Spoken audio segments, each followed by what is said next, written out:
You're listening to Podcast PXN, a video game podcast delivering player experience news. Let's go!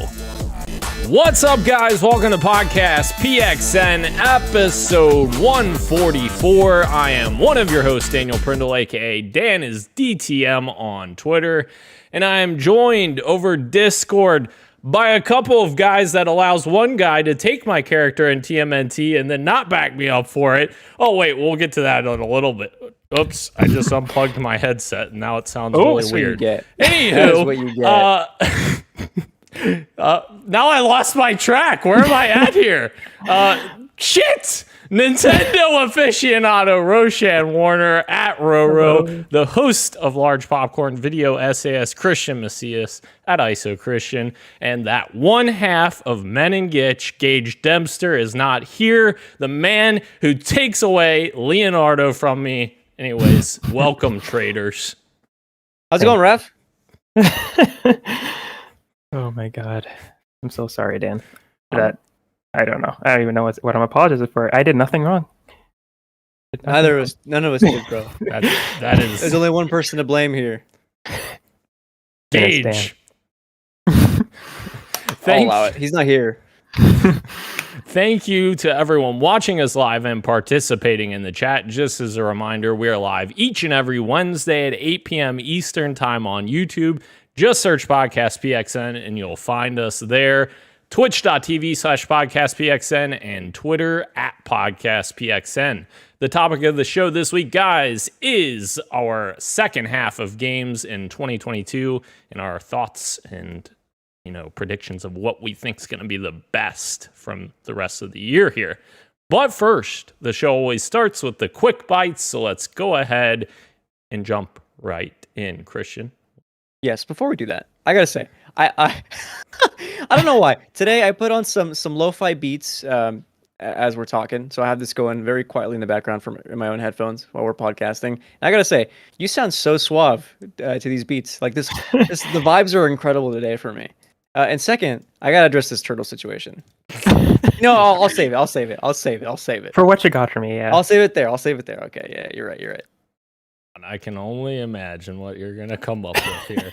Anyways, moving into the quick bites here. After conducting its own internal investigation, Activision Blizzard has found themselves innocent, guys. So they must be innocent, right? I mean, God. Can you imagine if this is how all investigations went down? Is like, so we think you did something bad. Can you look into it for us? Like, what? Yeah. Oh my god! Totally weird. I like. Of course, they're gonna think that, but it's not up to them, and it shouldn't be. Yeah. You know what I mean? Yeah. That should be up to the people who were wronged, and anybody besides them, pretty much, should look into this. Exactly. Yeah. That's definitely a huge conflict of interest to look into your own investigation. So that's third. Guys, moving into the next quick bite here, more details have been revealed on the new Forza Motorsport from the creative director Chris Isaki. He has posted, actually I'm reading from Clobrill on Twitter. He always posts a bunch of highlights and stuff from Xbox stuff. He said it is getting an all-new career mode, multiplayer with a racing weekend structure, practice, qualifying, race strategy schedule, ray tracing available real-time during gameplay, time of day and weather available on every single track, Xbox Series X and S allowing the best Forza driving experience yet, with fully dynamic time of day affecting gameplay, accurate sun position on real tracks. This game looks absolutely incredible, as we talked about last week. It's just mind-blowing what Turn 10's been able to do here for track-based racing. So, I joked I don't remember if it was on the podcast or on a stream, saying like, oh, Gran Turismo is so much better. Like, first of all, to address this, like, one thing I love about both Forza and Gran Turismo is that they are so competitive with each other. Like, that competition breeds like innovation and makes like for better products for both of them. Like, they're both fantastic games. And told Dan privately, like, legit, the thing that's gonna like really push Forza forward is that if they're able to do ray tracing real time during gameplay, which Gran Turismo does not do. That'll be huge for Forza, and here we are just a few days later, and they have it. So yeah, that is so great to hear. Yeah, absolutely. Yeah, and obviously they've been working on this game for a long time. They took an extended development time from their previous game, so yeah, very good to see. Moving into our next quick bite, Dragon's Dogma 2 is officially now in production using the RE engine, which powers Resident Evil's recent remakes. So this was kind of a no-brainer, I feel like, after there was a ton of rumors and speculation and everything surrounding this game, and they announced that their little event thing, and that's when they announced Dragon's Dogma 2. So are you guys going to jump back into Dragon's Dogma 2? Back into 2? I haven't played it yet. It hasn't come out. Sorry, back into Dragon's Dogma now, because there's a big amount of people that have jumped back in. Including me, which I can tell you about. I'll just do it now. Because I bought, the first one was on sale for like $5, $6 on PSN afterwards. Same thing on Steam. Played for like an hour and a half with my friend. It was not for me. It was showing its age. Some games hold up. Dragon's Dogma, in my opinion, did not hold up as well for me, for my taste. So I bounced out. I will still probably play Dragon's Dogma 2 because 1 was interesting enough for me to be like, man, if the gameplay was better, I'd be all in. And from what I hear, it might be co-op, maybe, or multiplayer in some aspect. So, like a new Dragon's Dogma, like what that could look like on modern tech, would be something up my alley. So, I will check it out. Yeah, and that's a pretty old game at this point, so it definitely makes sense that it feels dated. So, hopefully, yeah, they get that polished up in the sequel. Mm-hmm. Moving into our next quick bite, the third iteration of the Idea Xbox Summer Game Fest demo event is happening right now. I thought this was pretty cool. They announced this late last week, where you're basically going to get 30 free game demos that you can download right now. And these are more akin to like your show floor demos like E3 past had, where you would play these games on the E3 show floor, as opposed to like a traditional demo. That's what they've been saying. Because many of these, or most of these, are actually only available for a limited time. So from June 21st running through June 27th, players will be able to get their hands on these 30 demos. And obviously after the 27th, those games will disappear. Those demos will disappear because it's basically supposed to be like an early look at these games. So very cool. It's their third iteration of this, and love to see this kind of stuff. So this is like demos for us to download? Yes. For we the people? Yes. Yep. I wonder if PC's included. I'm not sure about that, actually. That's a good question. I don't know, actually. We'll find out. Yeah. We'll find out. We'll find out. June 21st, so yesterday. Yes. Yeah, it started yesterday. So, very cool. Oh, well, is it? What? Well, it says upcoming release games for Xbox Series XX, and I'm gonna go look into this. Okay. Okay. We'll move on in the meantime. Cookie Cutter has been announced here. A very stylized, cel-shaded 2D Metroidvania, and it's coming to PC in 2023. This game is a very interesting art design. I don't even know the exact or accurate description of this game, but it looks really cool. And obviously, if it's a Metroidvania game, like that's such a cool experience already. So like, yeah, I'm interested to see what this game turns into. Oh yeah, this looks really cool. This is my first time seeing it, but I love the art style of it. This looks awesome. Yeah, I don't play a lot of Metroidvanias, but there are some that have really clicked with me. So if the art style is cool, I'm definitely gonna give it a shot. Well, I was enjoying a video of the Cookie Cutter, but then I got interrupted by an ad. Oh, you'll love this. Yo, the combat looks so cool. I love the animations. Yeah, this looks awesome. I'm definitely gonna check this out. Yes. It kind of looks like it's not comic booky, like, but comic booky like cel shaded like mix. I don't even know like how to describe this. It's really I would say it looks comic booky. It looks yeah, definitely graphic novel ish. Yeah. Yeah. It reminds me of this artist, Scotty Long. I may have butchered his name, but he wrote let me see if I can find it. Never mind. Okay. I'll see if I can find it, and then I'll show you guys later. Sounds good. Moving on from there, guys, Destiny 2's some cheat creators have come to a $13.5 million settlement with Bungie. So guys, all we got to do is create a video game that's super popular that people want to play a lot, and then get people to make cheats for that said game, and then let's just sue them. Let's get a bunch of money. No, this is great. I'm glad to see the developers actually getting something in return for these cheat creators that are creating these cheats that just make the experience bad for everyone else. So this is really cool that Bungie's getting a $13.5 million settlement from them. Unfortunately, it probably still won't deter people from creating these cheats in the future, but it is nice to see a win for the developers for once. Yeah. I don't think more to add. Thank you. Moving on from there, though, we've got Diablo Immortal, which we immortally talked about a couple weeks ago. It is officially been called a success, I guess. It's already made $24 million in its first 2 weeks of being available on the App Store. Absolutely insane. Woo. Is this the one with all the microtransactions? Yes. Dang. Yeah.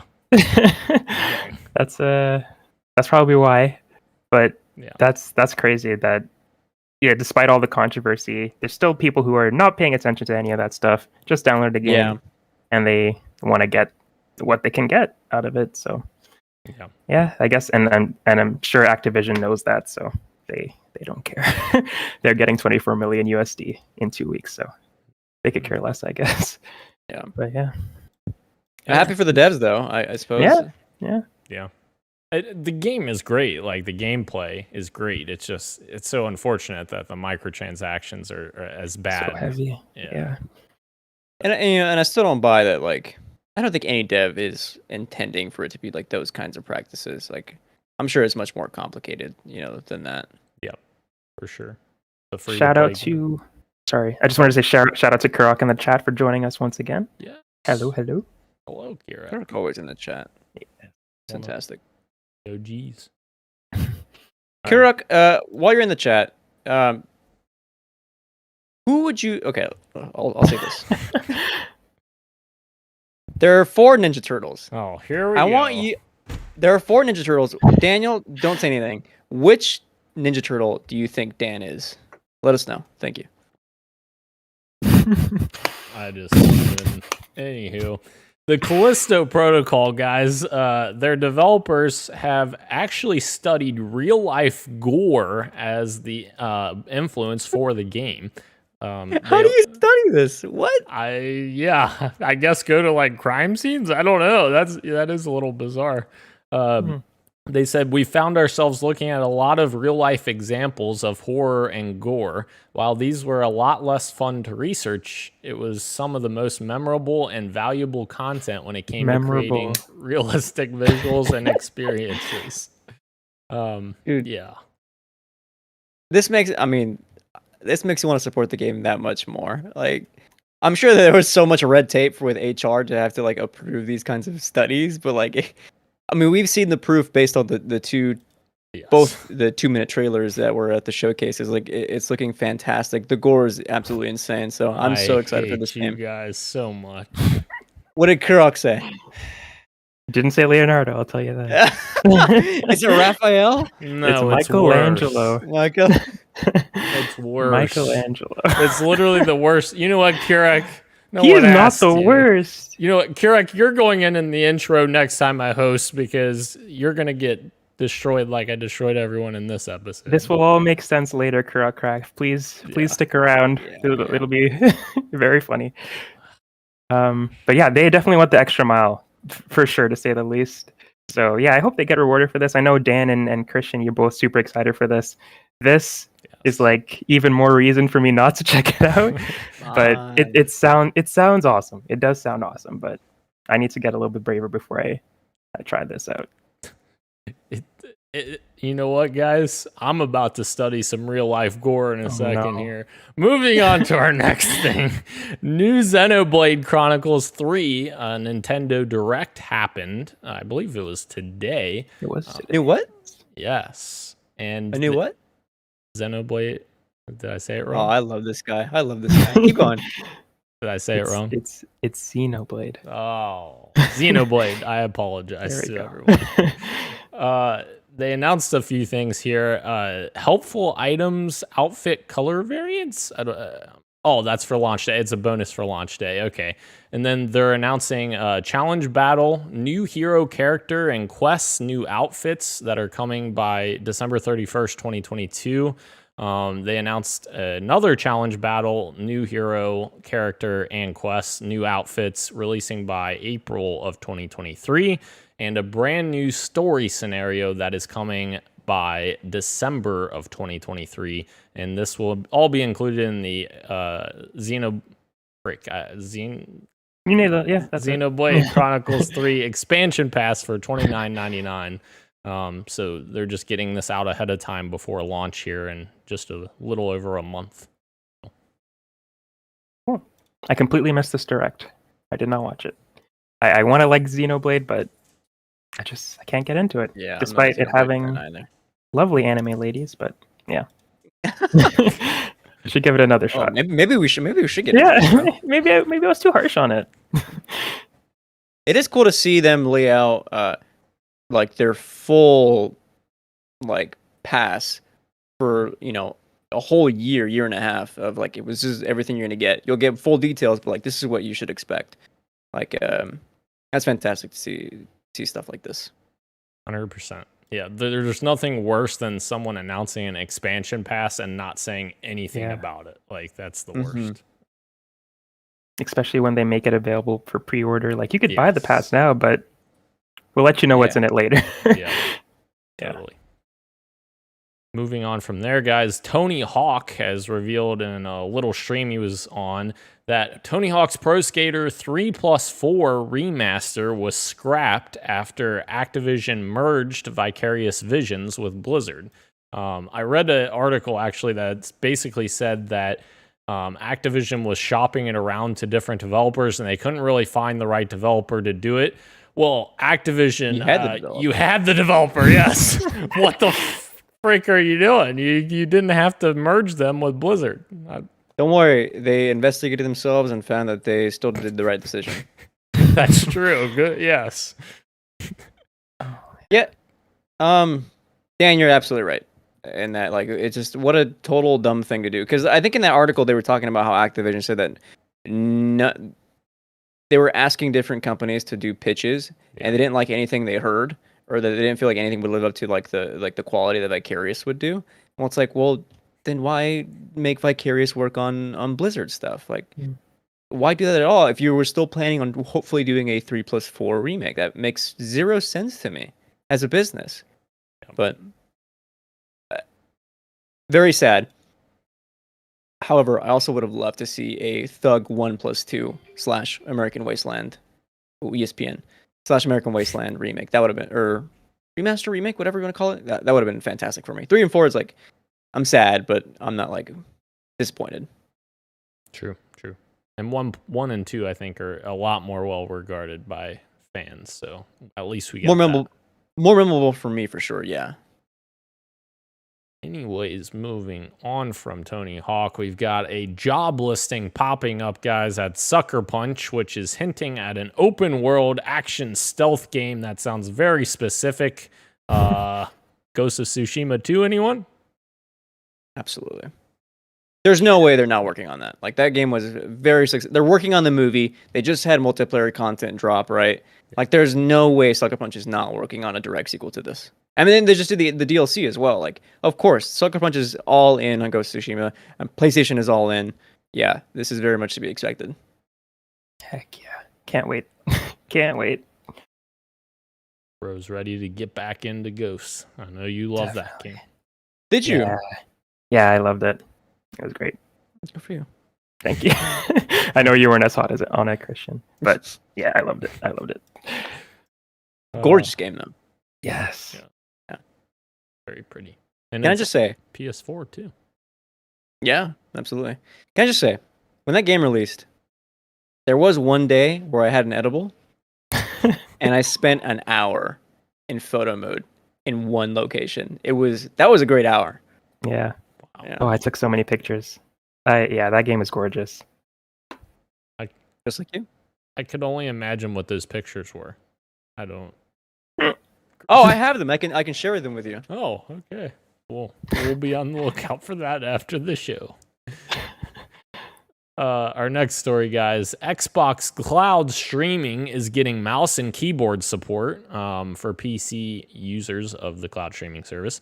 Plus, they are also getting up to 72 milliseconds of latency improvements.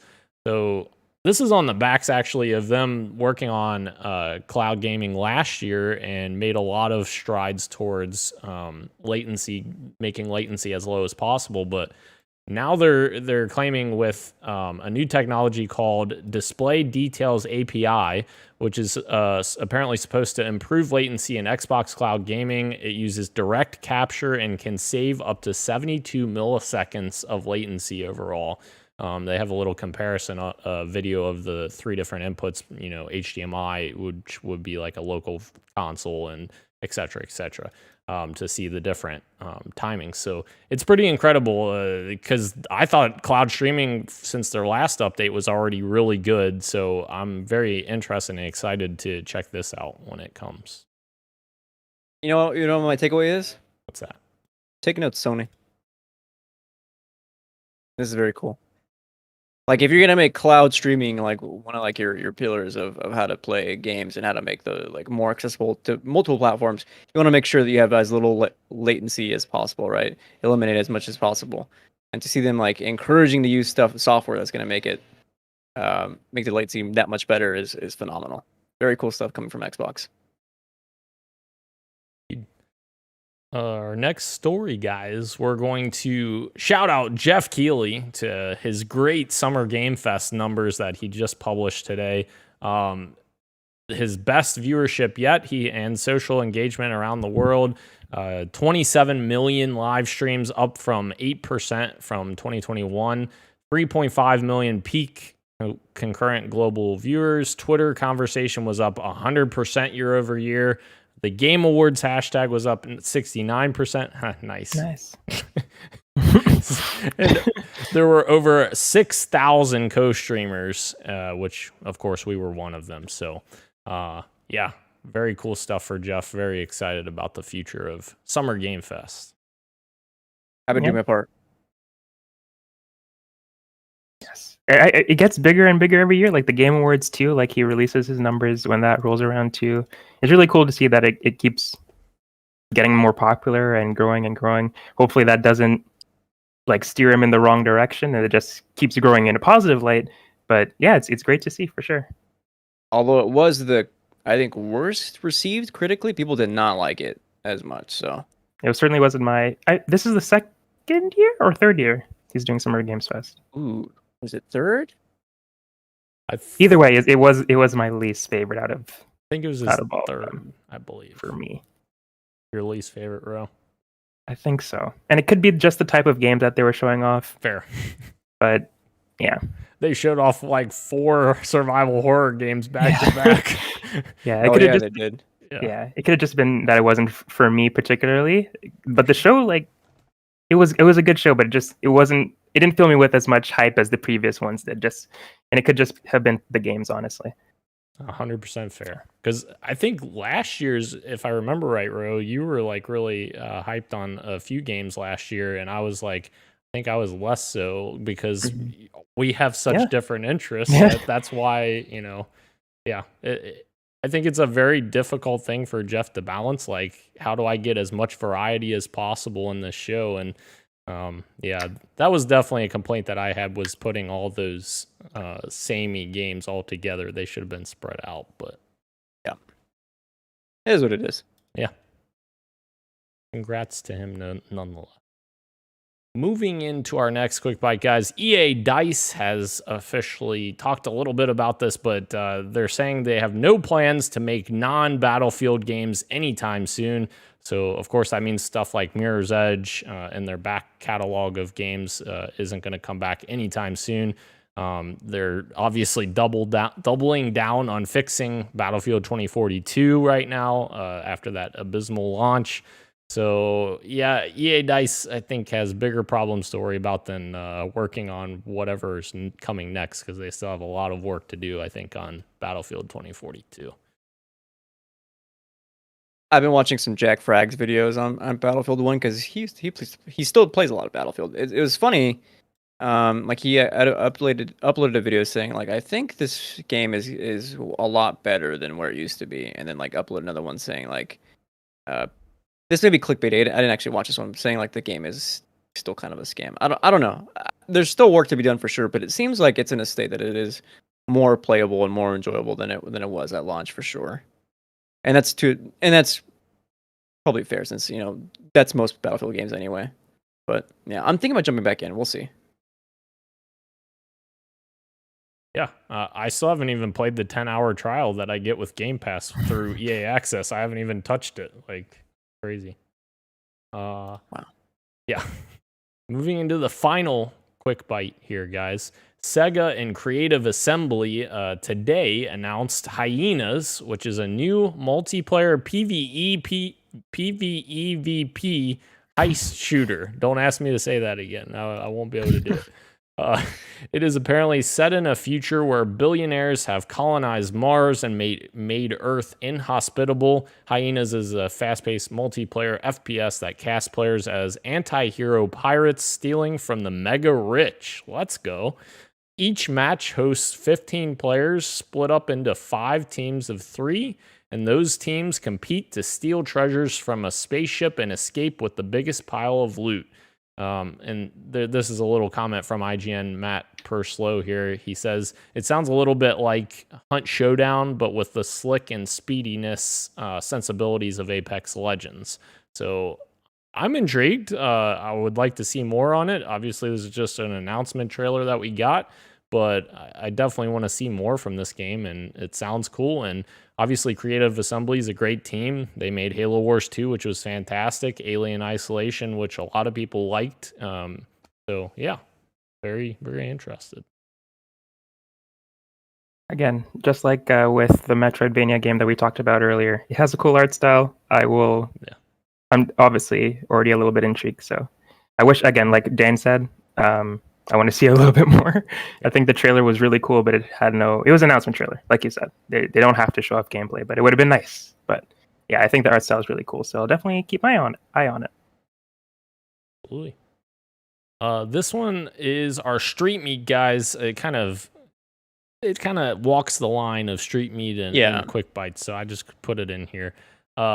Both The Quarry and High on Life were supposed to be Google Stadia first releases before Google shut down its internal studios. So apparently, according to Axios, both games were in development at the tech giant before Google closed its internal development studios, with The Quarry subsequently being picked up by 2K.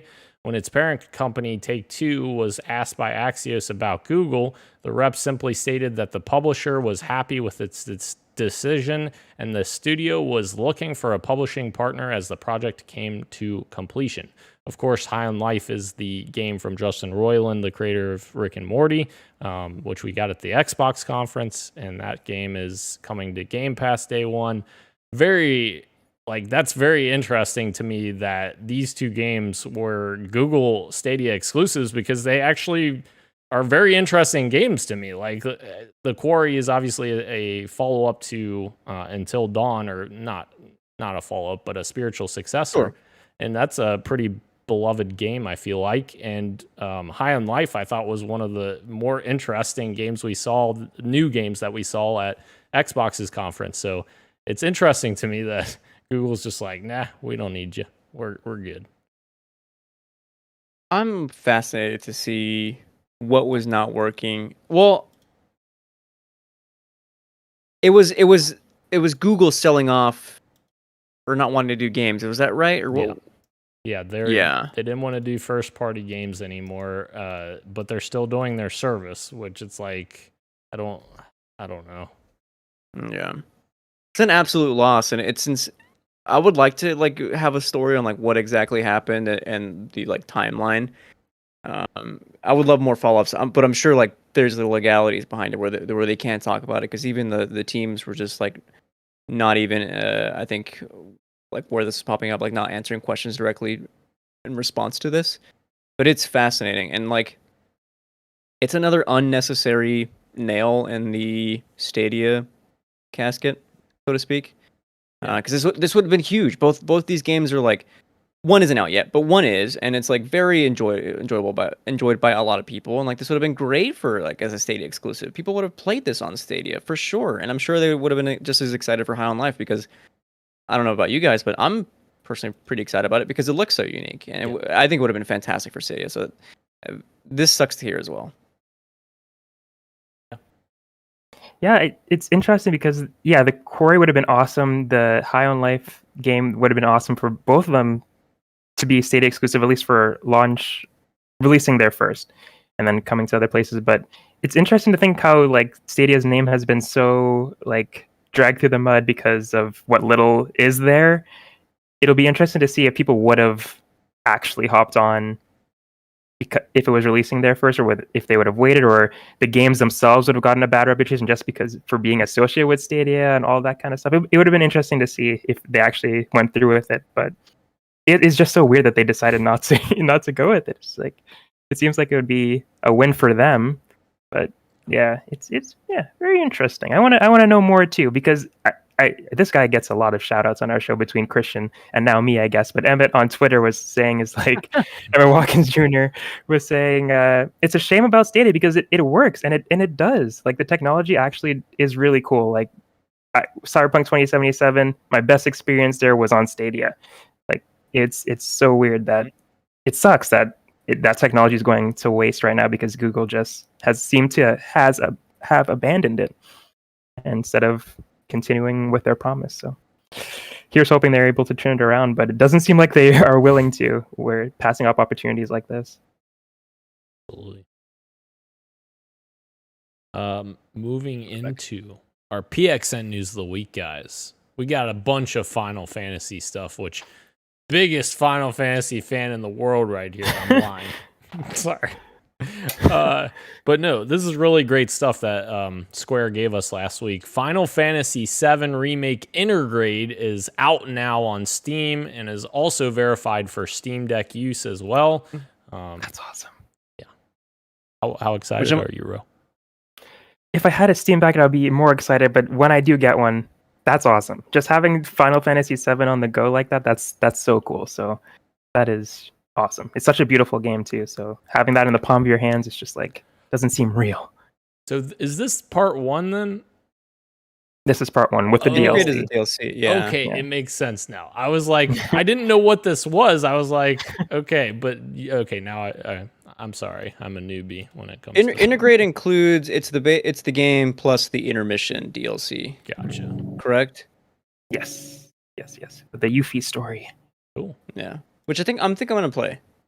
Nice. I saw. Which I don't need to play from what I heard for Rebirth, but I think I'm gonna do it regardless.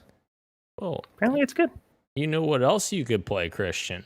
Crisis Core Final Fantasy VII Reunion is coming this winter. I don't know how to use my words there. To PlayStation, Xbox, Switch, and Steam. So I think this was a PSP game, right? Back in the day, is that correct? Okay, you got it. Mm-hmm. So yeah, cool that it's coming everywhere. It's weird also that it's coming everywhere because it's like Xbox doesn't have the remake stuff, so there's so many Final Fantasy VIIs. I don't even know which one's which. This is a prequel to the original Final Fantasy VII. Oh, okay, that's cool. So if you had to choose an order to play it, would you play Crisis Core before the remake? I would do original Crisis Core remake. Okay. All right. Now, with all of that being said, surely they didn't have anything else, right? No, they had more. Final Fantasy VII Rebirth was announced, and it is coming next winter on PlayStation 5, and I'm assuming that is part 2. And then they also confirmed that there is a part 3 as well for Final Fantasy VII Remake coming at some other point in the future. Bro, before you go, Mm-hmm. the most interesting thing about this is that, and I guess, if you were really paying attention to the story or if you were familiar with the story of Remake and how it compares to the original, you would already know. But I did not. The coolest thing about this announcement that it's a trilogy is realizing and pretty much Square confirming that it is not a remake of the original story at all. And in fact, a sequel. The timeline's changing. Sephiroth is doing something.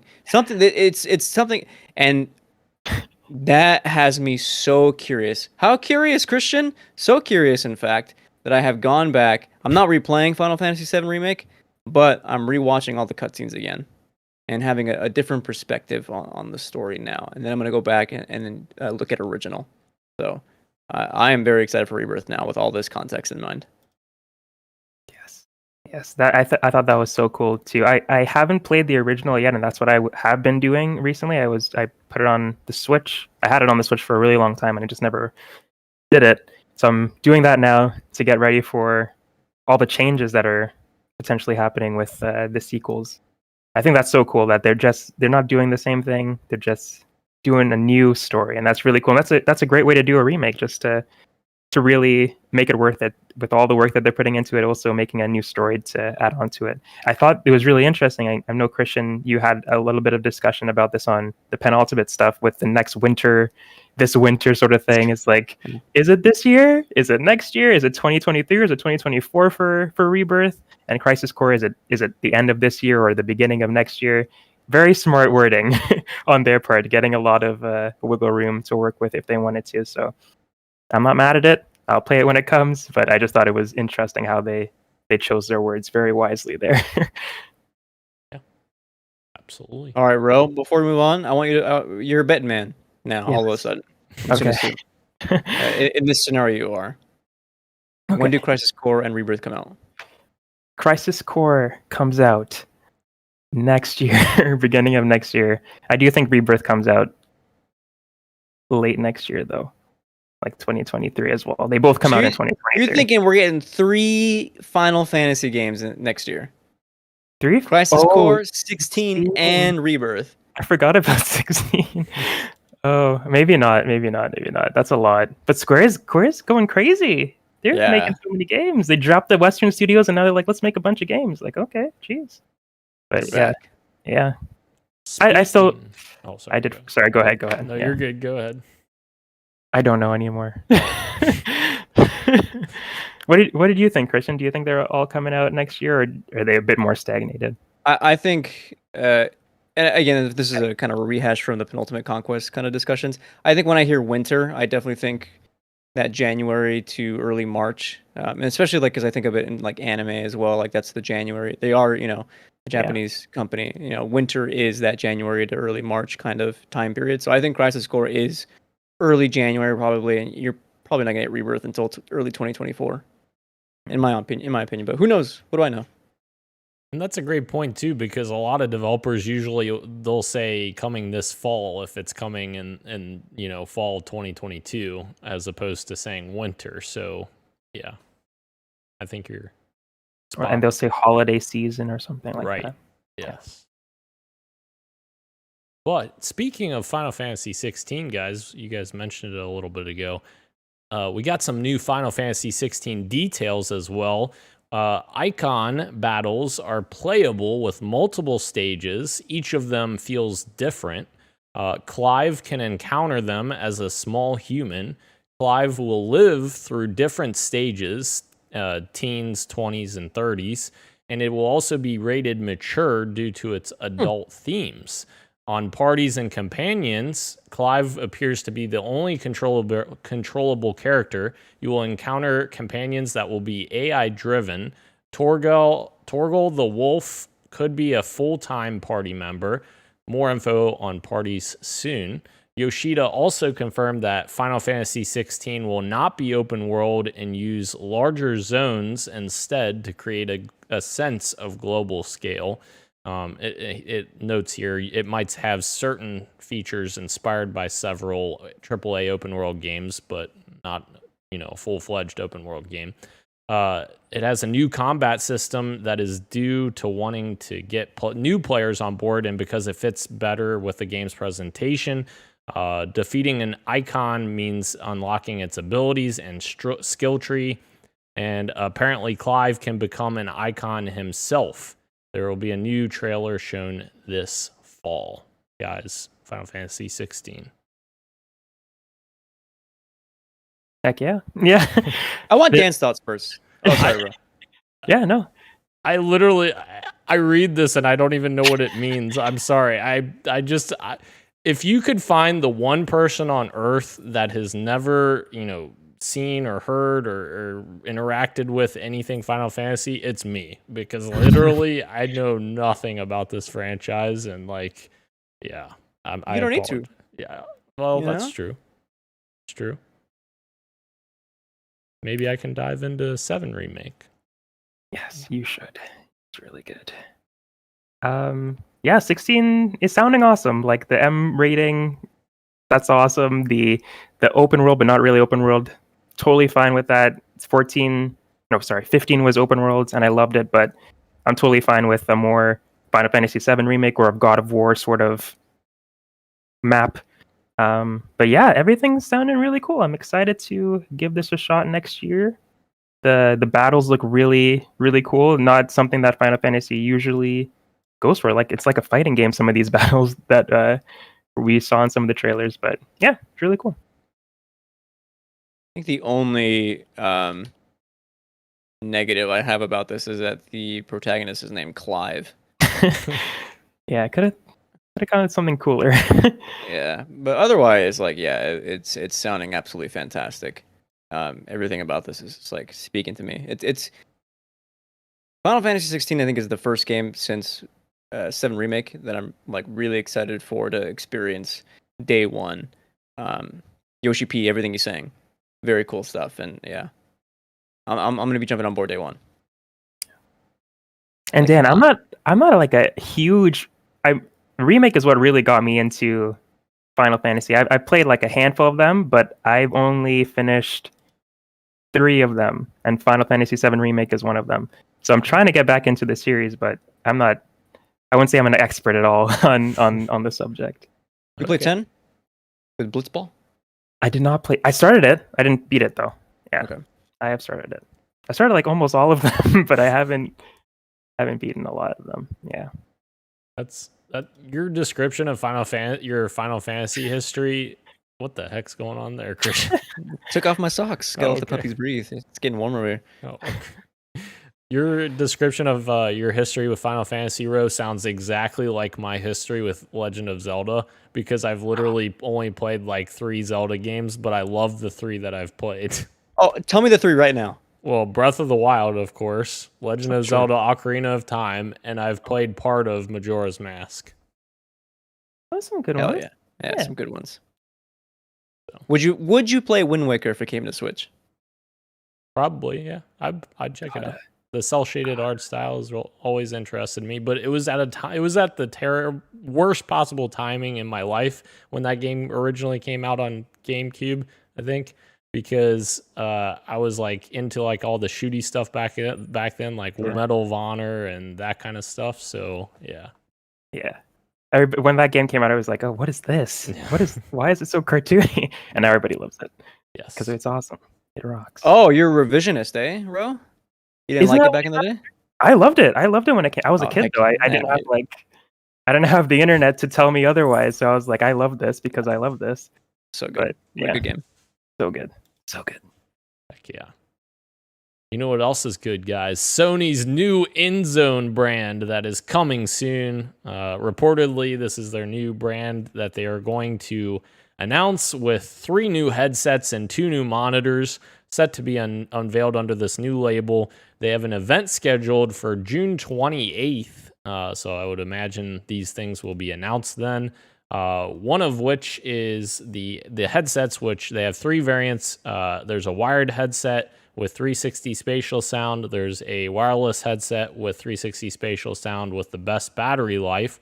And then there's a premium version that's a wireless headset with 360 spatial sound, and it has noise canceling sound as well. So we got some new headset offerings there coming on the way. And also there are 2 monitors that they're going to unveil. One will be a 4K 144 hertz gaming monitor, presumably to be marketed with the PS5, because obviously that supports 4K to at 120 hertz. So that would be great to pair with that, as well as a full HD gaming monitor, 1080p at 240 hertz, which would be very much pointed at the PC audience that wants those high frame rates. So that would be interesting. But also, I thought maybe, because this was also rumored as well, maybe the new PlayStation 5 Pro controllers that Tom Henderson has been talking about lately would be positioned into this label as well. It would make a little bit of sense there as well to kind of, further, premiumize, I guess, that brand.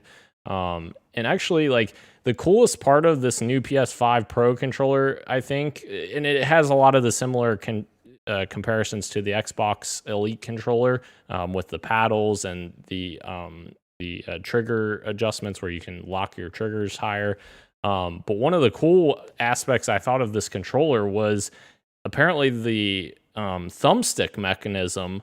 The entire mechanism literally comes off the controller, and you can replace the thumbsticks. So if you ever get, stick drift or whatever, you literally just swap out this entire component of the thumbstick instead of having to buy a brand new controller.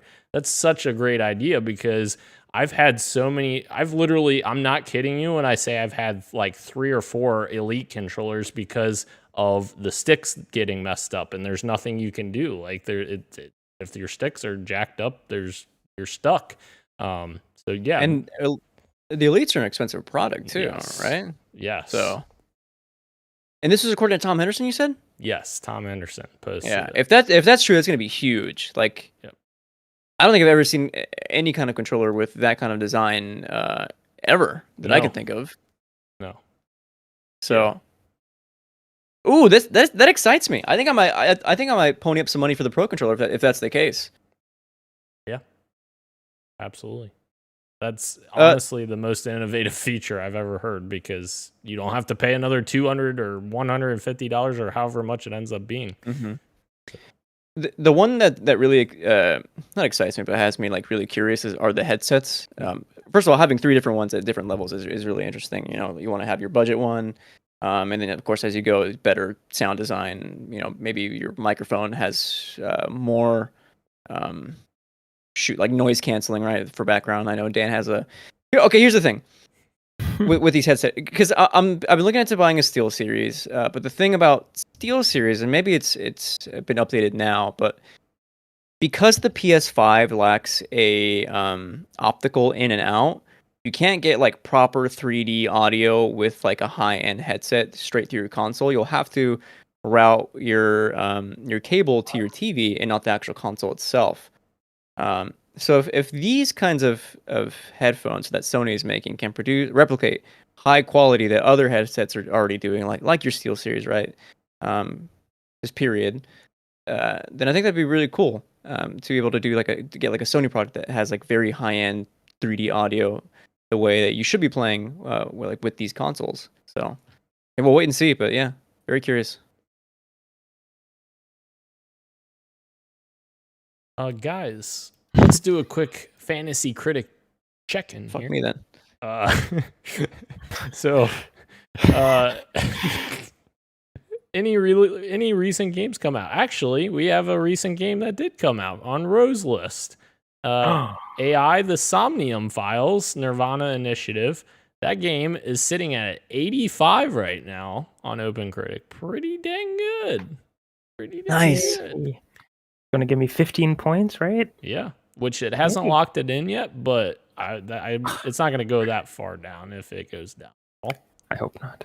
It'll If anything, go up, please. Yeah, for sure. But other than that, I think that's the only thing that got new points. Gage's list still looks a little barren.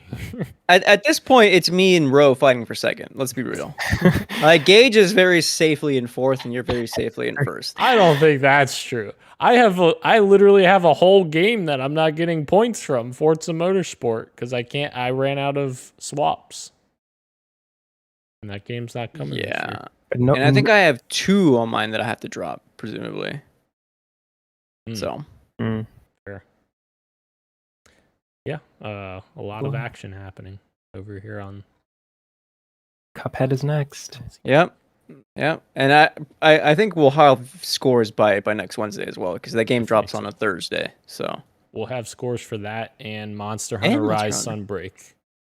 I'm very excited for that game. That's like my game of the year. 10 out of 10. I played the demo. There's no way that's getting bad reviews.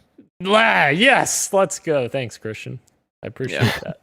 I think anything that's gonna hurt it is that it's, maybe has like performance issues once it fully releases for Switch. I think you may have trouble there, but otherwise, like, it's gonna be in the 80s for sure. There's no doubt. You love to hear it. All right.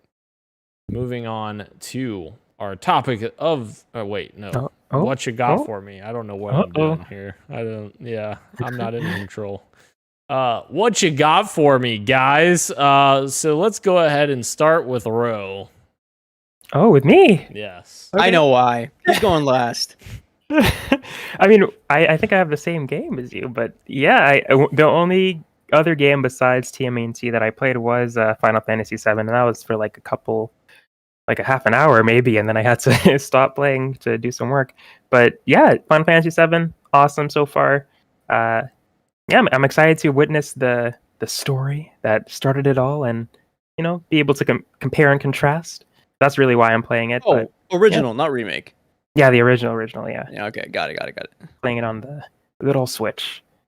And yeah, so that's a fun time. And yes, as Dan alluded to at the beginning of the show, we also played TMNT Shredder's Revenge together over the weekend. Me, Dan, Christian, and Gage.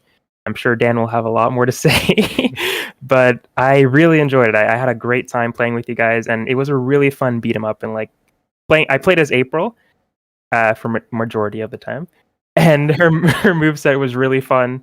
I know Dan, you didn't like it so much, but it was really cool, like playing as her and then leveling her up and getting a new move and then trying that out. It was really cool. I don't play a lot of beat 'em ups. There's a couple that I really like, but I had a blast playing this. I don't know if I'm going to go back to it though. I don't know if I would enjoy it as much as I did if I was playing by myself. River City Girls is a beat 'em up that I love, and I love playing by myself, but I don't know how much I would enjoy playing this one by myself. But as a co-op experience, it was awesome. Let me start with TMNT as well, Ro, since we all played as well.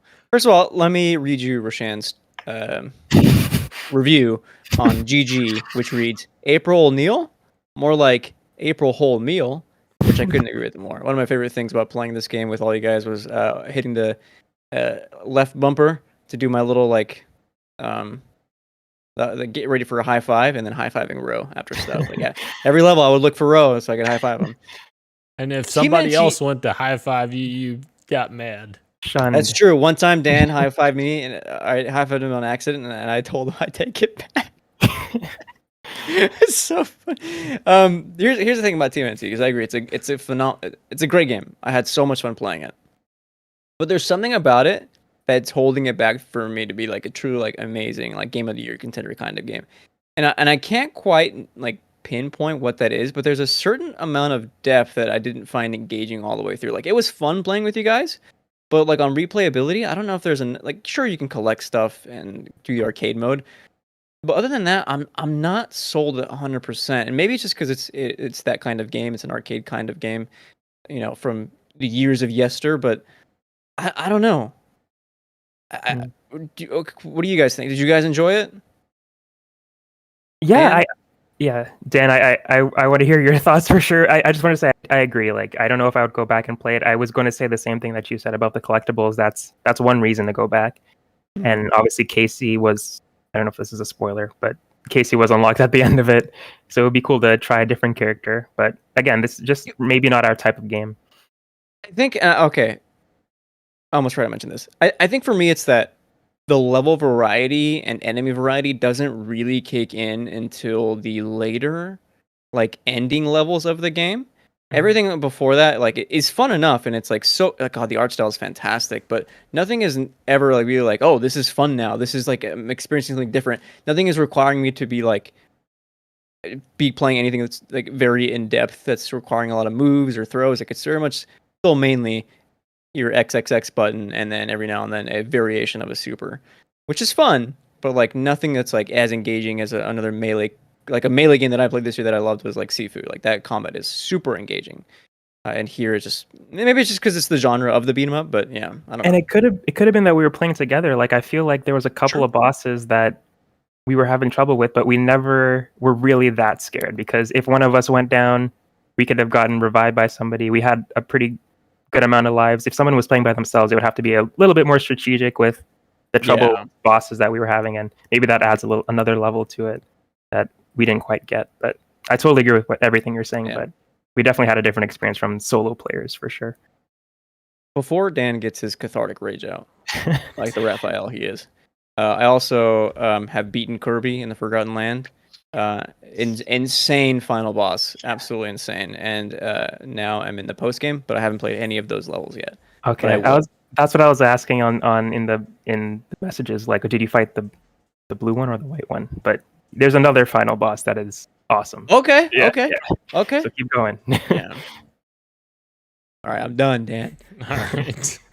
All right. So TMNT, I definitely hear what you're saying about it, Christian. Like, I think you're totally right. I think it's definitely like more that arcade experience. Like, it's something you want to go to the arcade and put a quarter in or whatever and play it. Like, this game is literally a perfect sequel to the 1989 original because it just matches that style, it matches that tone, it matches everything. The game is so good in terms of that, but like that also might be why it's holding you back because it is so much, so similar to that original, that experience from way back in the day, that it doesn't really incorporate as much, modern elements, I guess you'll call them. So yeah, I think that's totally fair. And yes, guys, I am freaking furious because you guys betrayed me. We're for everyone at home, we're playing, okay? We're in a party. Gage invites everyone to the party. Christian was running late, so me and Ro join. We're sitting in the lobby just hanging out. Gage is like, who do you guys want to be? And Rose, of course, like, I want to be April. And I was like, all right, well, I just want to be either Leonardo or Donatello. That's really the only two that I really care about because, like, and I didn't explain this at the time. I guess I should have in hindsight, but like those two characters were the two characters that me and my brother used to play all the time back on the original. Like my brother literally played this with me. That was one of my first video game experiences was the TMNT 1989 arcade game on SNES. So like that was such an iconic experience with me. I was like, I just want to be one of these two. So then I go down, I highlight Leonardo because Leonardo is by far my favorite because he's blue, because I love blue. My brother would always choose Donatello because my brother's favorite color is purple. Okay, so I'm hovered on Leonardo. Ro hit OK to ready up. Gage was kind of hovering. He was hovering around as we were chatting it up. And Christian's message comes in, I'm going to be a little late. I was like, all right, I'm not going to ready up until Christian's in here. I don't want to, accidentally, because we didn't know if everyone readied up. We didn't know if the game would start automatically or not. Right. So I'm like, I'll wait to ready up. What's Gage do? Gage chooses Leonardo and locks it in, so I can't get him. And so I'm like, okay, really, man? So then I was upset that he did that. I didn't even I could have switched to Donatello at that point, but I was so upset about him changing it. I'm like, what the hell is wrong with you? Why would you change to my character that I had waiting? So anyways, fast forward, Christian gets in the lobby. Christian's like, yeah, I'm going to be Donatello. Chooses Donatello. I got Leonardo because we had to recreate the lobby. We start the match. What happens? Rose game crashes. Rose game crashes. Everyone has to leave the fucking freaking game for some reason, which we never did the rest of the times that Rose crashes happened. Everyone had to leave. Both Gage and I created a party at the same time. I'm yelling on the headset, guys, do not join Gage. Join me because he's going to steal Leonardo again. I know he's going to do it. Join me, please. Nobody joined me. Nobody. My favorite is that both yours and Gage's invite came at the same time. And when I clicked Gage's, it wouldn't let me join. Like, so it was just yours now. And I asked Gage for another invite. Oh my goodness. Exposed. We're terrible. Yeah. Oh, dude, it was so funny. Exposed. You guys have been exposed. All right, guys. Moving into the topic of the show, we are going to talk about the second half of games of 2022. We have a lot of games still left in the rest of the year. We have Game Informer's release schedule is absolutely ginormous here, guys. So yes. I don't think we need to go through everything because there's a lot here. But I don't know if you guys want to pick out any, or if you guys just want to dive into my questions here, I can just start us into our questions here. I actually keep a running list, a personal list of games, a calendar. So I have mine ready to go. Okay. So it's always, it's up to whatever you guys think. Okay. Let's just dive in then. I wrote these questions because I feel like this would be the most focused answers here. What is your guys' top 5 anticipated games coming out the remainder of this year? What are the games that excite you the most? I can start here and give you one that I've been very excited for. Oh, sorry, Christian, go ahead. I need a clarification question. Okay. With confirmed release date? It doesn't have to be confirmed not. Release date, but confirmed for this year. Does that count? I will throw into. Okay, I have an honorable mentions then. Okay. Well, I mean, if it's expected this year, I don't know what game you're referring to, but if it, I have 2. You'll see. Okay. All right. But my first one is Callisto Protocol. I think that Christian's going to echo my sentiments there. It's been very excited to see the progress of that game and what Glenn Schofield has done with a brand new team to make this game in 3 years is absolutely incredible. Like, I just don't understand how he did it. One of the original creators on Dead Space, and this game looks to continue to further that legacy of survival horror from him and his team. And I'm so excited for that game. I really think it's going to do well. And I just want to see more. I want to see more deaths and more awesome stuff. But yeah, I can. Okay. Yeah. Well, I'm gonna do mine. I'll just say this: Callisto Protocol was also on my list because, for the exact same reasons, I think that dev team is preparing something really special for us, and I'm nervous that the game might get pushed into January just because that release date is very close to the end of the year, and who knows? There could be some kind of like bug fixes and just overall polishing that the game could end up needing very last minute. But if it does stick that 12/2 landing, it'll be a bummer because it won't be at the Game Awards, which I think is a damn shame.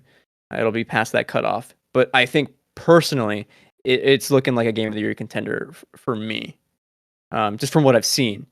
Granted, I haven't played it, but like I know what that team can do. Not the whole team, but like it's the Dead Space devs, right? And like Dead Space is one of the most iconic sci-fi survival horror games ever made. Right, and so I think they have something very special in their hands. It could be very cool. Yeah, absolutely, bro. What you think? I'm thinking about how I want to start off this with a crazy one or just a normal one. So I'm going to go with a normal one. The Tlu remake. I'm very excited for that this year. Don't have a PS5 yet, but maybe the PC version isn't too far behind. But yeah, everything that I mean, The Last of Us is my favorite game of all time. Everybody knows this. Well, not everybody knows this, but I'm telling you guys. Tlu is one of my favorite games of all time.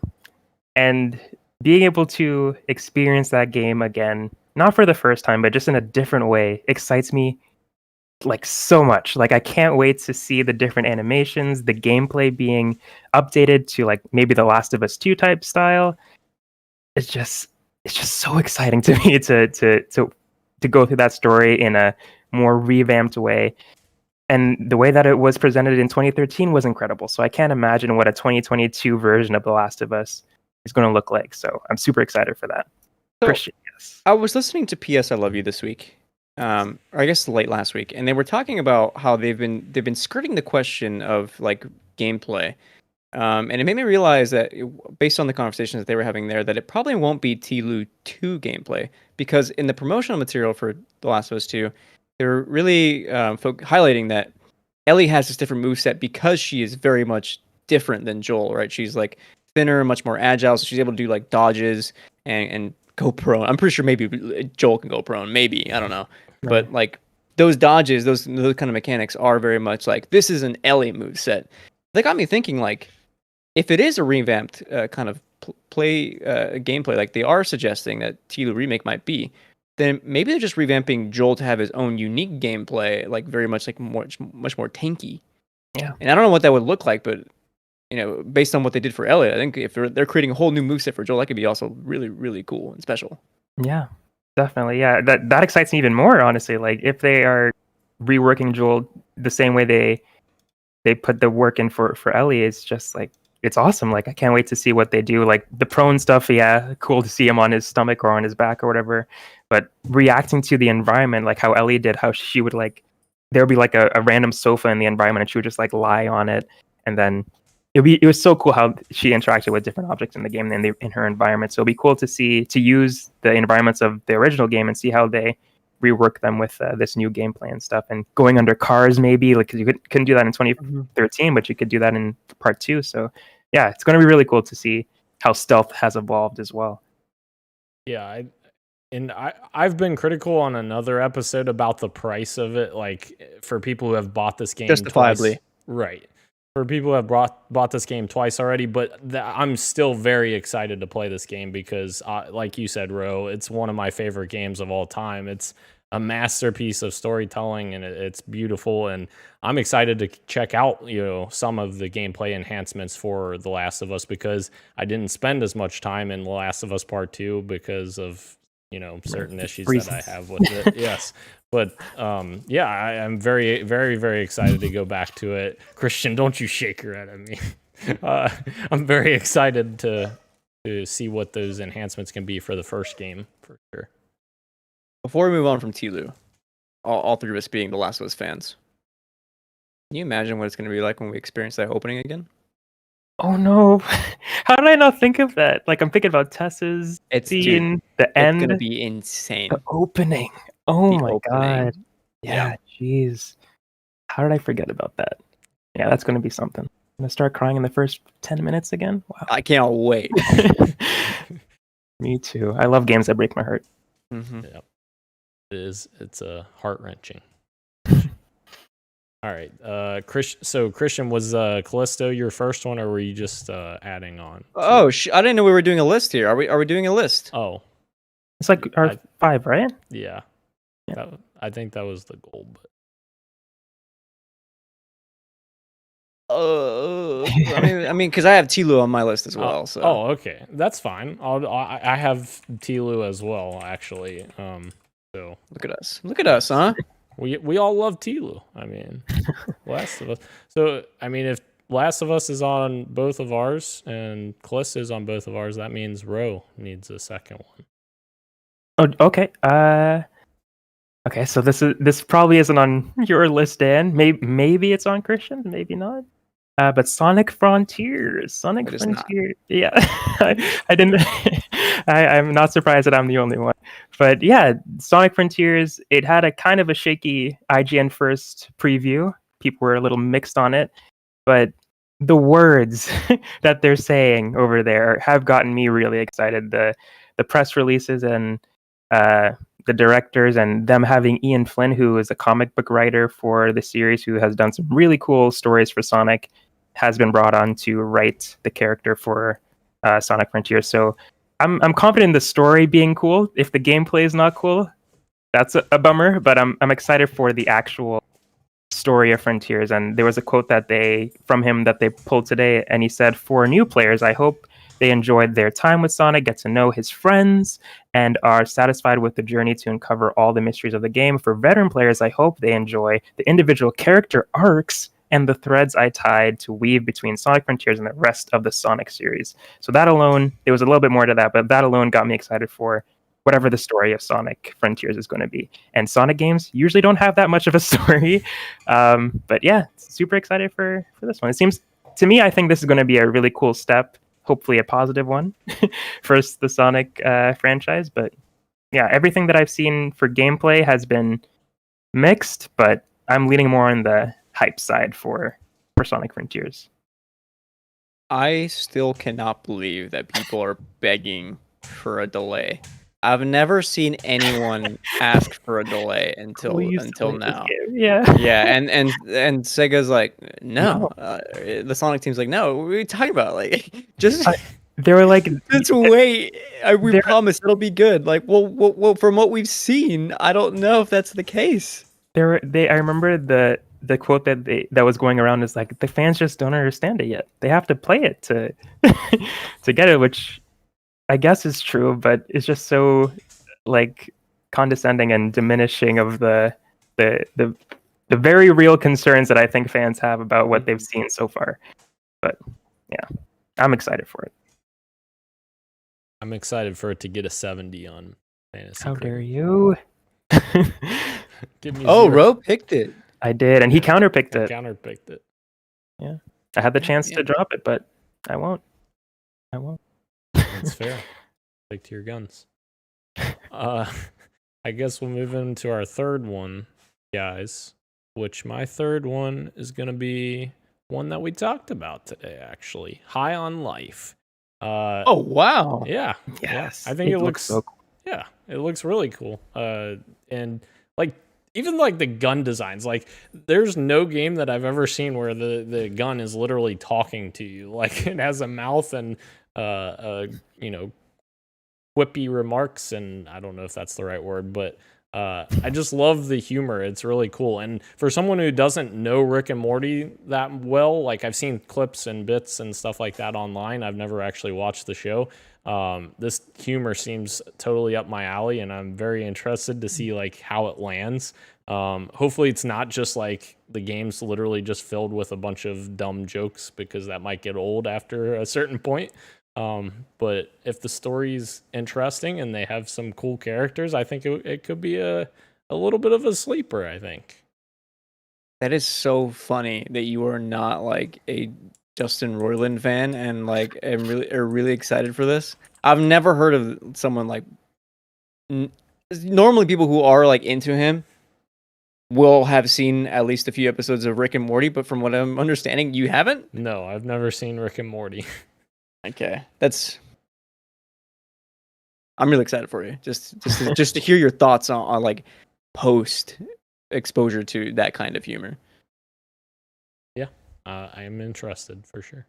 Christian, I gotta say, Dan, that's a really great pick. That's a really interesting pick. I'm not gonna lie to you. Very cool. Christian, what's your third one? I'm gonna pick a game that I don't think is on any of your guys's, and that is Stray, coming next month, PS Plus Premium. I think Annapurna games, like as of lately, has been a little bit hit or miss. From what my understanding of people who have played a demo for this game, like the journalists who have tried out like a game slice and they have their impressions out. I haven't heard any, but I've seen like tweets. They are really excited for the full release of this game. This looks fantastic. I'm a huge sci-fi game fan.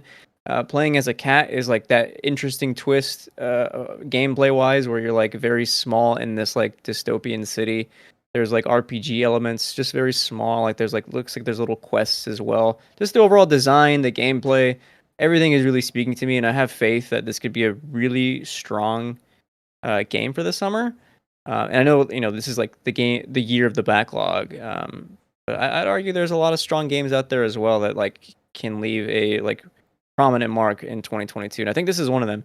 And even more so, I think this is a game that can really leave an impression on what kind of games we can hope to see more in the future of PS Plus. And like, what better game if it does hit, like, to pave the way for indie games coming to PS Plus than with Stray? Like, that'd be really cool. Yeah. I'm definitely gonna check that out. Yeah, I agree. Yeah, When you can play as a cat, why not? exactly. Mhm.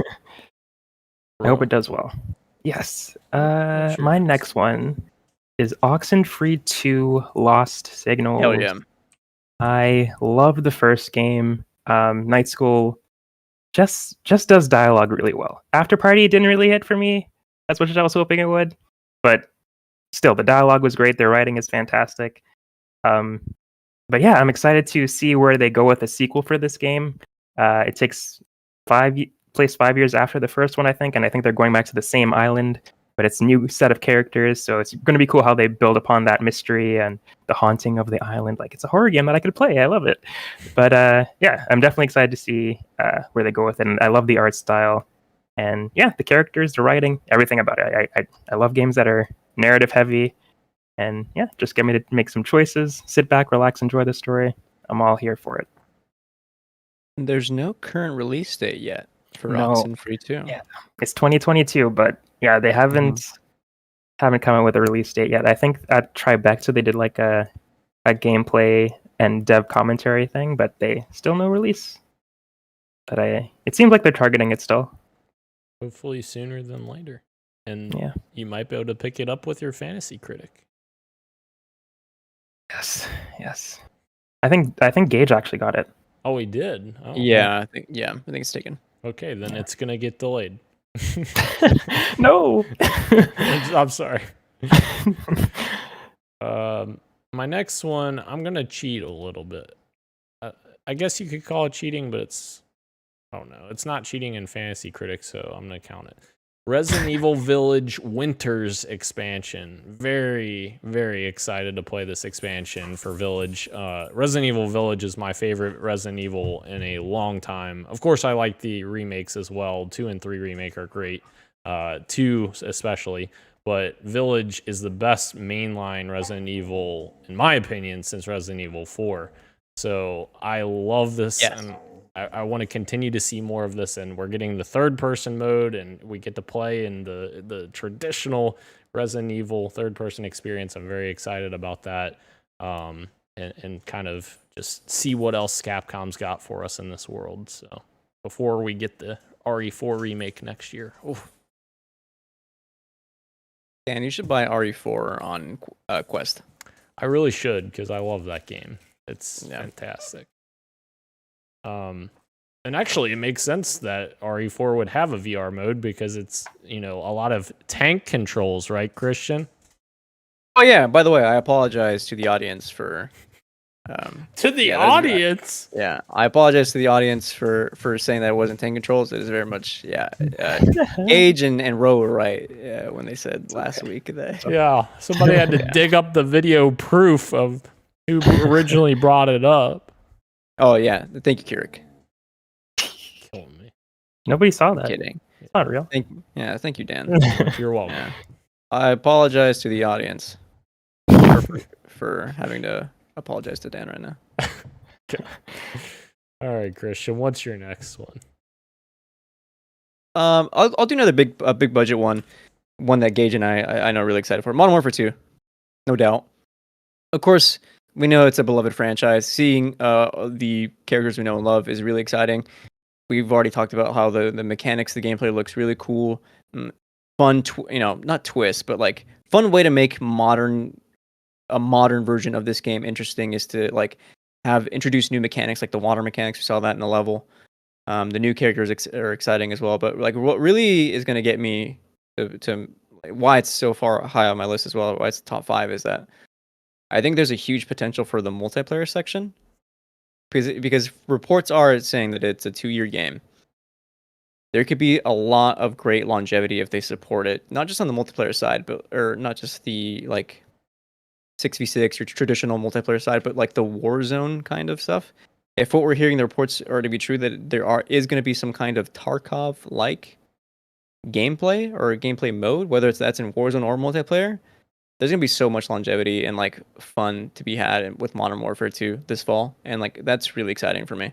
I can't wait to get back into it. Modern Warfare again, remake 2018 was one of my favorite Call of Duties in such a long time. It may be up in my top 5 Call of Duties like ever. I'm pretty sure it is. So yeah, cannot be more excited for MW2. Heck yeah. And that was one I was gonna talk about, but then I was like, no, I know you'll talk about it, so I'm not going to. So yeah, very good. Very excited for it as well. Ro, what's your next one? All right. So I have 2 more picks, right? Yes. Okay. So I kind of talked about it a little bit earlier, but River City Girls 2 is my next one. There's a sequel? There's a sequel coming out this year, yes.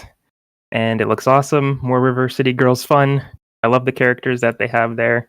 And as I said earlier, I don't play a lot of beat 'em ups, but there's a couple that I really like. River City Girls is one of them.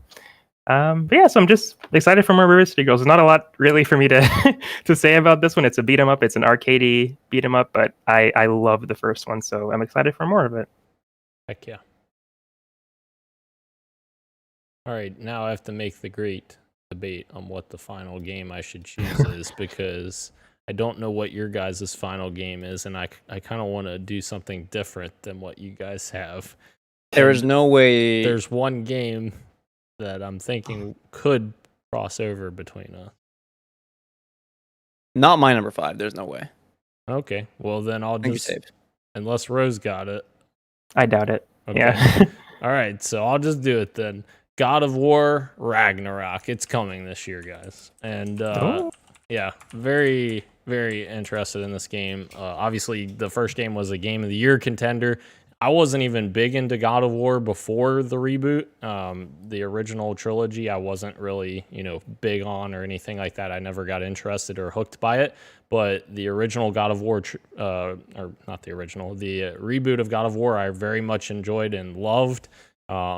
And kind of like Horizon Zero Dawn, it took me a long time to complete it, but when I finally did complete it, the payoff was massive. It was such a fantastic game.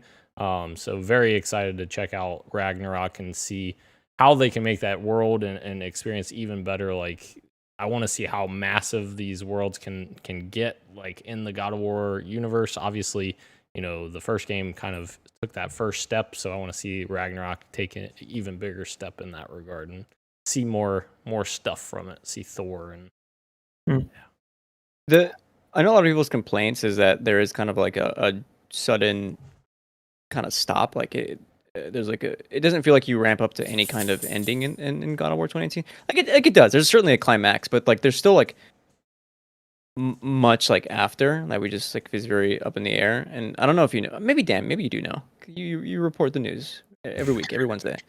I'm sure you knew that the original script was a lot bigger and that they had to just like cut a lot of stuff, and like we have to have a hard stop for this game. So like God of War Ragnarok was like essentially written, or at least like beats were planned out like a long time ago. So like they know, like there's still so many realms that we haven't seen that we probably will see in this game. And like, yeah, I think I agree. I think as much as I don't want it to hit this year because of your fantasy draft, like it's I really hope it does because it's so good. The weirdest thing for me out of what you just said is that you took a long time to beat it. I don't understand how you play that game and not like completely binge it, because it's like that gameplay is phenomenal. I don't remember what game came out, but I remember very specifically because Horizon Forbidden West, of course, Horizon Zero Dawn, of course, famously released right alongside Breath of the Wild. So that game was competing for my attention, and Breath of the Wild took all of my attention at that time. So that was what happened there.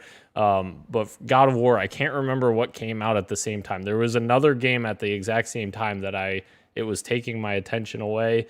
And I finally got back to God of War, and I actually liked God of War a ton more than the other game I was playing. But like, it just, sometimes that happens where you get pulled to something else, and then you don't get back to the game that you were originally playing as quickly as you wanted. Yeah. Before we move on, I gotta say, Rose, please. No, fingers crossed that it comes out this year. I just wanted to shout out God of War. Like it's just so good. Like I go back and watch the cutscenes every now and again. Just the opening of that is just so so good. Like the first boss battle, Oh, so good. I get chills every time I watch it. Yeah. And the Atreus and Kratos team up when they're like fighting not the giant. It's a giant, but it's not the first giant that they fight. But when they're like jumping off the back of it, and then you like Atreus like doing the arrow thing, and they're like, oh, it's so good. The direction and the camera work in that is just crazy. I love it. good game. Before we move on, I was thinking about Horizon Forbidden West today. Hold on, I see Dan yelling at Buck because Buck's going Buck crazy mode. Buck Wild. I like that. Just now, yeah. That's good. That's good. I was thinking about Horizon today. Maybe Dan will agree. I've never played a franchise more that like while I'm playing it, I'm like, yeah, this game is amazing. It's so good. I have some complaints, but like overall, the game is like 9 out of 10. And then when I'm done, be so completely forgettable. I've never played a series more like that than Horizon because I think Horizon Forbidden West is my number 3 ranked out of my top 10 games that I have this year. But like when I think about it, I'm like, is it really number 3? Like, is it that good? Because I don't remember so much of that game anymore. Like, it does not leave a lasting impression. Yeah, Those are my thoughts. interesting. Yeah, sometimes I look back at my GG best games of all time that I have on there, and I'm like, I know I played this game. I know I loved it, but why? Why did I? Like, I don't remember why I loved it so much, but I guess that's why I should replay some of them. But yeah, I totally get what you're saying, Christian. That's actually a great point, and like that's why I was glad that Christian, you brought our attention to GG and Letterboxd, because now I'm trying to make it a point to, when I finish a movie or a game, go in there and create a review for it, so like I can say, oh, this is why I remember why I liked it, Yeah. so that you have something to like go back to, I guess. So Yeah, I need to write my thoughts down a bit more. Meanwhile, my review is like Donatello still goated. April whole meal over there for Ro. Oh man. Ro, what's your final game here? All right. I'm going to do some shout outs real quick. Final Fantasy VII Crisis Core, if it does come out this year, obviously very excited for that. Season, if that comes, well, it's slated for autumn 2022. Very excited for that. Live a Live, which is a remake of an old game, looks awesome. Very excited for that. But my last pick, kind of basic, but you know, I'm the Nintendo aficionado, so I'm excited for Pokemon Scarlet and Violet. 9th generation of Pokemon going open world, or sort of. But yeah, I love the co-op ideas that they have going on. I love the visuals. I shouldn't be so excited, but I am. And yeah, I'm excited for Pokemon Scarlet and Violet. Little Pokemon simp you. Yeah, I like a good Pokemon game. I know exactly what I'm getting. I enjoy it most of the time. Yeah, I played. Yeah, get a good 8 hours. Have a good time. Maybe more. Christian, what's your final game? Well, I'll do the same thing Ro did, and I'll throw out some honorable mentions. I'll go ascending order, so my least excited to most excited, I guess. You know, roughly. Afterlove EP, really excited for that indie game. Looks really good. We Are OFK. Every time they show it, I'm like, anytime you're ready to go, I'm ready with you, because that game looks really good as well. Goodbye Volcano High. We haven't seen that one in a while, but that's still slated for 2022. Is that game? Yeah. Where is it? But I'll patiently wait because it looks very sweet. Yeah. Scorn. I'm really excited for Scorn. That game, it looks aesthetically disgusting, and it's one of the reasons why I'm so interested in it. So, and that hits, I think, October.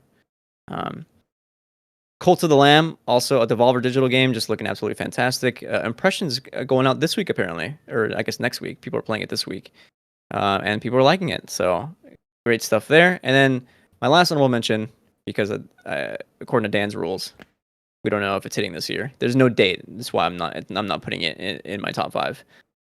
Silksong. Oh. I have a gut feeling that Silksong will still be at Nintendo's Summer Direct, whenever that happens, and they have the release date trailer with them. And I feel it. I feel it is coming this fall, so I'm gonna throw that in my honorable mentions. And Ro, you actually said my number 5 pick. Oh. Which is Season, A Letter to the Future. Nice. That game looks really beautiful. The tone and atmosphere of that game is right up my alley. The gameplay, which is the only thing I'm not too sure about, like what exactly is going on, it is still fascinating to me. Like that traversal on the bike is calming. It's meditative. The use of the film camera, I don't know for what reason, but it's still cool to have. Like that game just really fascinates me. And it seems like it's maybe a little eco-centric in the same way that like Miyazaki is. You can do a lot of eco-critical readings. So yeah, Season just looks really cool. So I'm excited for that one. I just have one honorable mention to add to your guys's, which is Warhammer 40K Dark Tide. I think, and that's not a joke. That's literally me being genuine. I this think is a multiplayer one, right? Yes, it's like a yeah. very much Left 4 Dead-y type experience. It looks very cool. So, very interested. And Game Pass. Yeah, I'll be playing. We'll steal your character for you, don't worry. Yeah. Luckily, I don't have any attachment to that game, so take whoever you want.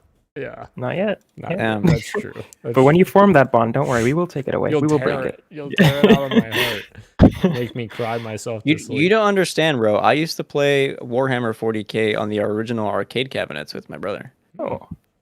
Yeah. Really? I had to get one more jab in, damn. He's lying. Yeah. Anywho. Before we end. Well, I have one more question. Okay. Unless you can do what you're going to say. Before you ask this, RIP to, I guess, any of our excitement for Forspoken, because all of us, like, I don't know if that game's going to be good or not. Yeah. I will say, I was always never that excited for it. You could go back and check. Okay. There were times where I was, but there were a lot of times that I wasn't. I think the last time we talked about it, I wasn't. But yeah, I don't know what happened. It did look cool, and then I don't know what happened. I really don't. Mm-hmm. You know what? I think maybe the writing had something to do with it. Too. Yes. Yeah. I already had to come through a 2-hour episode to find the clip where I said that, tank controls an RE4. I'm not going back to try to find that, Ro. That's too many episodes. Okay. It's okay. I'm lying. Was that you who said what? that RE4 has tank controls? That was you? You're kidding me. Get out of here. One last question for you guys. What game do you guys think in the second half of this year is going to have the highest Metacritic score / OpenCritic, I guess? I think it's a tough one. And honestly, I could see The Last of Us remake getting the best score because the game is already banger and you're just remaking it to make it look good. I disagree. I think because of that reason, there's a very chance that it drops a little bit because those expectations are like, I mean, think about it. You don't even want to spend the full $70 on this. Like, there's discussions that like, is this justified to be remade? And I think that will like spill over into some kind of criticisms where like, was this really necessary? Are the improvements substantial? Let's assume yes. Sure, but like the original game was already like fantastic, you know? Like there's might be room for criticisms where it might drop it down a little bit of points. Fair. So Christian, what do you think? It'll be in the 90s though. Don't get me wrong, it'll be in the 90s. Christian, what do you think then? What game? God of War. I think God of War gets the slight edge over The Last of Us. Again, for other reasons, because there are worries there that TV remake might not be as justified, and that might hurt a little bit. God of War, like that original game, 2018, had like a very high Metacritic. It was like a fantastic game, and expectations maybe might hurt it a little bit. I'm not gonna lie to you. Like, will it live up to expectations? I think it will. Based on like the original writing they had for like the plans of where to go. This is not going to be a trilogy. Like, this is the end of that story. I have faith that what that team is cooking up is going to be something special as well, and it'll have a very high Metacritic score if it hits. Yeah, I was going to say the same thing. I was going to go with God of War if it does hit this year. I have a strong feeling that it's going to be really up there. I'm looking at the list now to see if there is anything that I could see beating that, and I'm not really. Sonic. Sonic Frontiers, yeah, maybe 99. Oh God, I'll be dreaming. Yeah. But But yeah, I think God of War definitely, out of the list that we have here and the games that we know that are coming, maybe something will surprise us in the coming months. But yeah, God of War, Ragnarok, no doubt in my mind is going to be the highest. If compared to The Last of Us, I think that does win out as well. I think Callisto also could be a sneaky pick too. Yes, I agree. Guys, And we covered my top 3 of I think if I had to guess a descending order, it'd be God of War, The Last of Us, and Callisto. Sure. Bayo 3. Oh, yes. I still think it's hitting October. I hope so. Come on, Nintendo, give us that direct. We need dates. Give us all the dates. Anything else, guys, before we close out the show? Saying that Leonardo's not here. Shame. That pregnant pause. I'm disappointed. Oh, I remember what I wanted to say from earlier. If you made it this far, you get my thoughts, my late. So we all know that Dan was very mad at him not being Leo for TMNT. Well, I got my karma this week when I was installing my dual monitor stand on my desk, and I had my secondary monitor, not my primary, on the ground. And while I was looking for the right screw and stuff, I accidentally hit my elbow on it, tipped it over, and it fell onto a metal leg. The screen works, but there is a substantial piece that, like, on that top left does not work. So, RIP to the second monitor. I got to wait for another one to eventually come in. Also, I just saw Gage was typing in the YouTube chat. I'm still excited for Forspoken. Frick you. Well, you're the only one. Oh, man. Whew. I miss Gage. I wish you were here on this episode. I would have gotten so toxic. Here's what you got for me. Yeah, like you did, when we were playing TMNT together. Remember that, So Christian? So, yeah, vividly. I do too. I cry myself to sleep every night about it. Thank you again to everyone joining us live on YouTube, Twitch, and Twitter, as well as podcast services everywhere, including Apple Podcasts, Google Podcasts, SoundCloud, Spotify, and Stitcher. Thank you, Ro. Thank you, Christian. I am Daniel, and this has been Podcast PXN, and we are out. Much love, and keep on gaming. See ya. Miss you.